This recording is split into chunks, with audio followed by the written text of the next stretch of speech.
mentally soal bipolar ini kan mungkin banyak publik yang tidak tahu atas apa yang Mbak Ati rasakan. Kenapa pada akhirnya speak up tentang masalah mental healthy? Karena menurut aku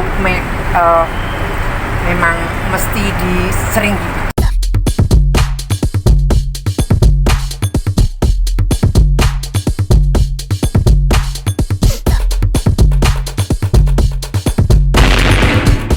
di Indonesia apa ya nggak ada, paling piknik kemana gitu, ngunjungin ibuku kayak gitu.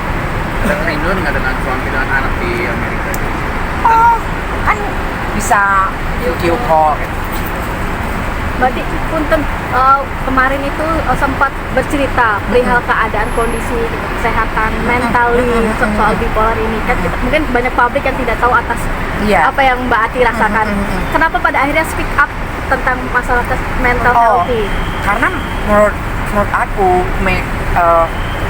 memang mesti sering dibicarakan, karena sekarang ini mental illness itu menurut aku banyak menghinggapi anak-anak muda, banyak pressure, akhirnya depresi gitu, atau banyak lah, terutama di kota-kota besar sekarang ini. Jadi kalau misalnya aku lebih terbuka atau teman-teman yang lain itu lebih terbuka, itu kan membuat inspiring itu orang lain tuh lebih terbuka. Karena kalau di kita itu mental disorder tuh takutnya mendapatkan stigma gitu kalau kita konseling di mana institusi mana gitu ya kayak gitu. Tapi kalau kita sering membicarakan itu, karena mental illness itu kan macam-macam, dari skizofrenia sampai bipolar, borderline personality, macam-macam lah pokoknya banyak. Dan itu pengobatannya juga tidak murah, dan tidak semua orang punya itu akses ke healthcare untuk misalnya konseling kayak gitu. Jadi itu perlu gimana caranya supaya misalnya pemerintah juga menaruh perhatian kayak gitu, karena itu penting. Karena beberapa tahun yang lalu itu anakku tuh ikut bukan internship, dia hanya membantu skizofrenia organisasi di sini, dia selama 3 bulan di sini. Jadi kita keliling ke mental hospital gitu, rumah sakit jiwa, sampai ke Magelang, Bali, sampai ke Jakarta Timur sana, dan itu masih ada yang dipasung-pasung.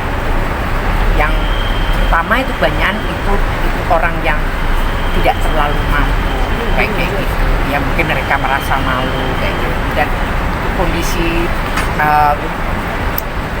rumah sakit jiwa terutama yang private ya, yang milik perorangan yang bergantung terhadap itu funding mungkin dari orang-orang kaya atau company apa, itu ya perlu mendapat itu lebih banyak perhatian juga gitu. Karena ya mungkin kondisinya lebih bagus kalau itu institusi itu asilum itu kalau yang milik government kan kayak gitu. Jadi Mbak, gimana? Tapi katanya berarti merasakan depresi mungkin karena apa gitu? Apa pekerjaan juga banyak itu aku punya dari aku kecil. Jadi itu depresi itu run in my family. Jadi itu ibuku gitu, terus kakekku gitu, bahkan nenek dari bapakku tuh dipasung juga, dia punya skizofrenia. Jadi ya entah gimana turunannya, ya mungkin ada yang macam-macam gitu mental illness-nya gitu.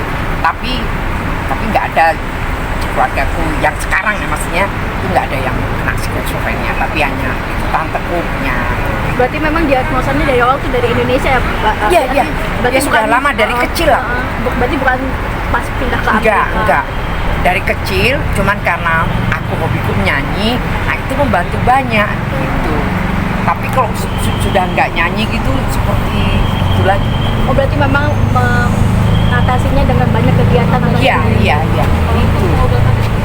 Oh, dulu di sini nggak pernah konseling, nggak pernah minum obat. Tapi setelah aku pindah di Amerika, konseling, dulu rajin seminggu sekali, terus dibuat diagnosa sama psikologisnya, terus baru dapat itu obat ke psikiatriknya, dia yang menentukan itu obatnya apa gitu.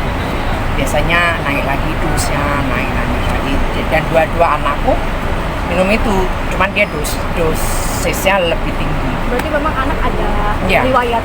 Itu anakku yang pertama itu bipolar type 1 terus yang kedua itu BPD, itu namanya mungkin masih nggak familiar, namanya borderline personality disorder.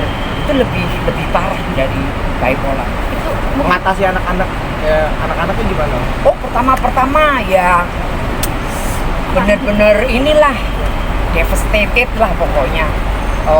Pernah masuk institusi juga anakku yang nomor 2 kayak gitu, pokoknya histeris lah gitu. Kalau anak-anak itu kan gitu suka mencederai dirinya sendiri kayak gitu. Sampai gitunya ya? Berarti Iya, yang nomor yang 2 nomor 2 itu. Tapi anak-anak sendiri ada menurunin bakat menjadi penyanyi juga Mbak? Iya, yang nomor 2 bagus nyanyinya, cuman dua-duanya itu anakku bisa main musik dari kecil ya, aku lesin musik, cuman nggak tahu mungkin karena di Amerika mereka seperti nggak mau main band, dan aku percaya kalau dulu mereka besar di sini, aku rasa mereka mau main band atau jadi apalah bintang sinetron. Oke ya. Oke, Terima kasih terakhir semuanya. mungkin konsumsi